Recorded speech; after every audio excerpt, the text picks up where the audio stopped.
Okay, so the story of Macbeth basically starts out with a bunch of nobles of Scotland talking about the latest war, where Macbeth, this other noble, which is called a Thane, was really awesome and like killed a bunch of people and it was great.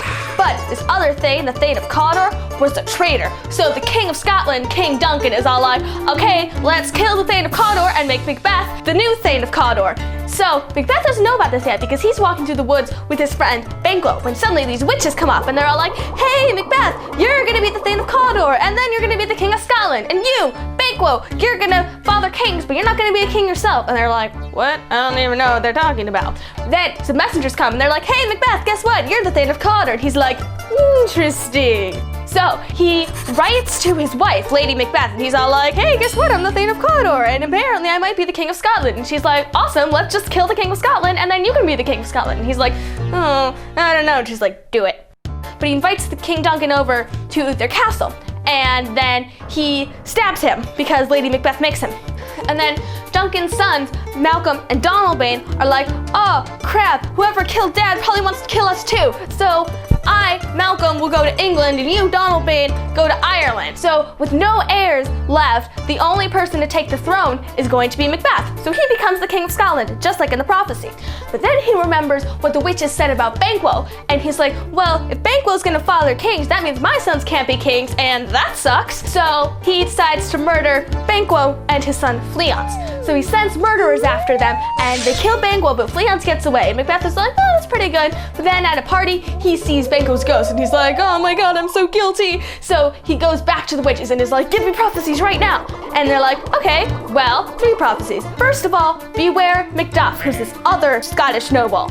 But you can't be harmed of anyone of woman born, so awesome. Also, you can't be vanquished till Birnam Wood moves to Dunsinane Hill. And Macbeth is like, this is great. Everyone's a woman born and woods can't move, so I'm pretty much awesome. So thanks, witches.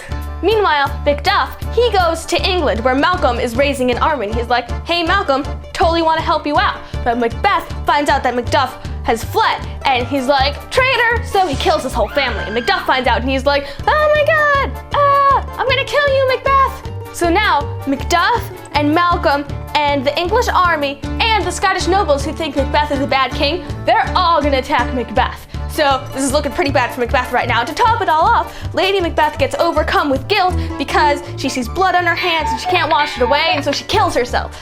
And then Malcolm and Macduff's army, they're in Birnam Wood, and they're like, okay, we need a way to camouflage ourselves. Let's just get branches from Birnam Wood and it'll be awesome camouflage. So they're moving to Dunsinane Hill, and then Macbeth sees Birnam Wood moving to Dunsinane Hill because they're using this camouflage, and he's like, oh my god, the prophecy came true, ah! His army is fighting the English army, and they're fighting all over the place, and then he sees Macduff, and Macduff is all like, I'm gonna kill you, Macbeth, and Macbeth is like, no you're not, no one of woman born can harm me. And Macduff is all like, well, actually, I was from my mother's womb untimely ripped, which means he got like a cesarean section. So he's like, I'm not a woman born, so die. So Macbeth dies, and then Malcolm becomes the King of Scotland.